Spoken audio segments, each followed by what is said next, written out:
पिछले लगभग एक दशक से फेस्टिवल सीजन में e commerce platform sale organise करते आए हैं। फेस्टिवल सीजन, खासकर दिवाली सीजन, हर बार इकोनॉमी को बूस्ट देता है। इसके पीछे कारण क्या है? कारण ये है कि लगभग 100 करोड़ लोग दिवाली मनाते हैं। दिवाली अर्थात एक ऐसा त्योहार जो हजारों वर्ष से नया पहनने, प्रीशियस मेटल्स और गहने खरीदने और रोजमर्रा की चीजें तक बदलने के बारे में है।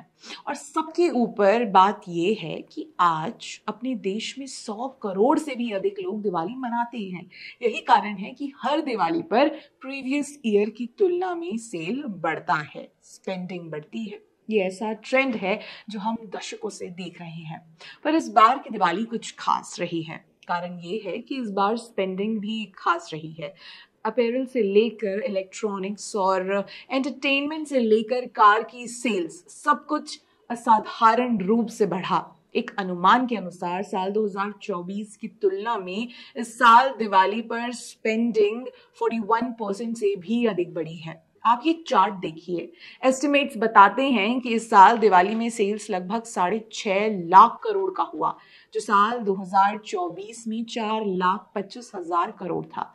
अच्छा, अगर दिवाली सेल की ही बात करें तो पिछले 4 वर्षों में दिवाली सेल 400% बढ़ी है। एस्टिमेट्स के अनुसार साल 2021 में दिवाली सीजन में सेल लगभग 1,20,000 करोड़ की थी, जो 2025 में 6 लाख करोड़ की हो गई है।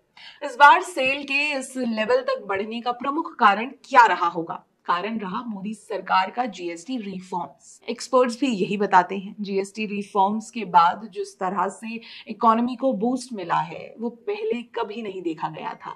और अब तो एक्सपर्ट्स का अनुमान ये है कि आने वाले समय में इस रिफॉर्म्स के कारण इकोनॉमी और अच्छी तरह से कंसोलिडेट करेगी और नेक्स्ट लेवल पर जाएगी। अच्छा, बात निकली है तो थोड़ा जीएसटी रिफॉर्म्स पर बात कर लेते हैं। ऐसे रिफॉर्म्स करने के पीछे मोदी सरकार की प्रो पीपल सोच का बड़ा हाथ रहा है। देखिए, कोई भी सरकार अपने हाथ से रेवेन्यू जाने देना नहीं चाहती, यानी एक टैक्स जो लगा दिया उसे छोड़ना नहीं चाहती। इसलिए ऑलवेज हमारा जो फेडरल स्ट्रक्चर है उसमें इस तरह के बड़े इम्पैक्ट वाले रिफॉर्म्स करने के लिए एक बहुत बड़े कॉन्शियस की जरूरत होती है। अब यहीं पर काम आती है सरकार की प्रो पीपल नीति। क्योंकि सरकार की नीयत सही है तो राज्यों को कन्विंस करना कम से कम मोदी सरकार अपनी जिम्मेदारी मानती है। और सरकार इतने बड़े स्तर पर एक इनडायरेक्ट टैक्स रिफॉर्म कर पाई, ये अपने आप में इस बात का प्रूफ है कि देश में डेमोक्रेटिक नॉर्म्स पिछले कुछ वर्षों में मजबूत हुए हैं। अब एक और एस्पेक्ट पर आते हैं, और वो क्या है? वो ये है कि नरेंद्र मोदी सरकार कल्चरल रिवाइवल को लेकर बहुत सजग है। देखिए, हमें ये समझने की आवश्यकता है कि हमारी इकोनॉमी हजारों वर्ष से हिंदू ट्रेडिशंस के कारण त्योहारों और संस्कृति पर बहुत निर्भर करती रही है।